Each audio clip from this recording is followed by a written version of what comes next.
Subscribe कीजिए हमारा YouTube channel और बेल आइकन को प्रेस कीजिए लेटेस्ट नॉलेजेबल वीडियो सबसे पहले पाएं। अफजाल आलम एमएड फर्स्ट सेमेस्टर के तालिब इल्म को दावत देता हूँ। अफजाल आलम।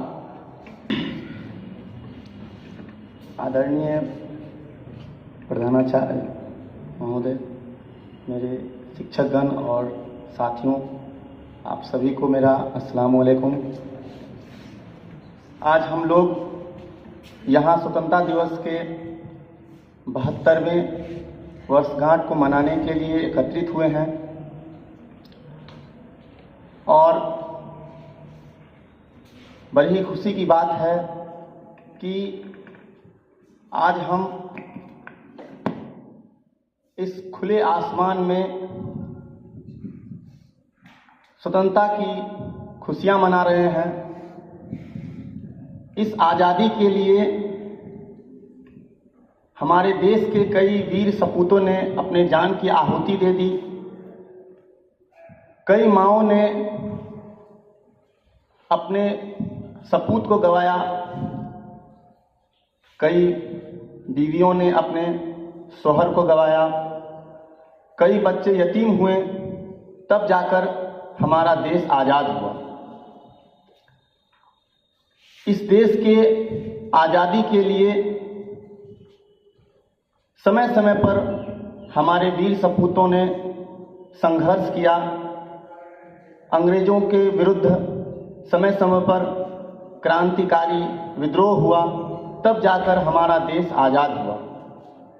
इस आज़ादी के लिए जैसा कि हम लोग जानते हैं 1857 में पहला विद्रोह हुआ, लेकिन उससे पहले भी कई छोटे मोटे विद्रोह होते रहे और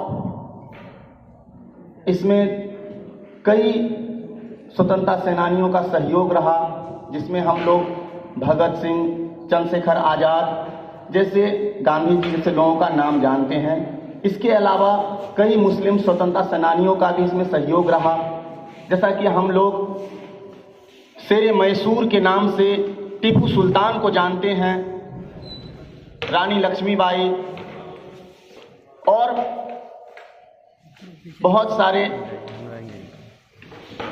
मुस्लिम स्वतंत्रता सेनानियों को जानते हैं, जिन्होंने हमारे देश को आज़ाद कराने में अहम भूमिका निभाई। इस देश को आज़ाद करने में कई वर्ष लगे, कितनी कठिनाइयों का हमें सामना करना पड़ा, तब जाकर हम स्वतंत्र हुए।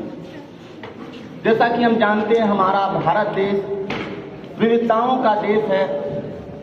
इसमें भिन्न भिन्न जातियों के लोग, विभिन्न धर्मों के लोग और विभिन्न भौगोलिक क्षेत्रों में विभिन्न खान पान के लोग रहते हैं, मगर इन विविधताओं में भी हमारे अंदर एकता है।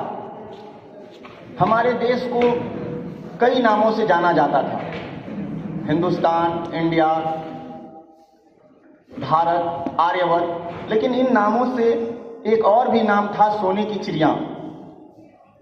और अंग्रेज हमारे इस देश के जितने भी बहुमूल्य जेवर जेवरात थे, उन सभी को यहाँ से लूट पाट कर ले गए।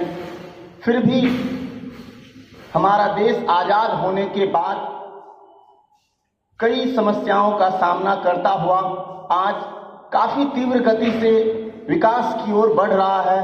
हम शिक्षा के क्षेत्र में, हम खेल कूद के क्षेत्र में, प्रौद्योगिकी के क्षेत्र में, हर क्षेत्र में विकास की ओर तेजी से बढ़ रहे हैं और मुझे काफ़ी गर्व महसूस होता है कि मैं स्वतंत्र देश का निवासी हूँ, क्योंकि जो देश राजतंत्र है उन लोगों से पूछना चाहिए कि उन्हें किन कठिनाइयों का सामना करना पड़ता है। उन्हें हर काम के लिए इजाज़त लेना पड़ता है, लेकिन हम स्वतंत्र हैं, हमें हर चीज़ की स्वतंत्रता है। हम खुले फिजाओं में सांस ले सकते हैं, हम जहाँ मन हो वहाँ जा सकते हैं, जो हमारी इच्छाएं होती हैं उन्हें हम कर सकते हैं। लेकिन एक समय था जिस समय हम गुलाम थे,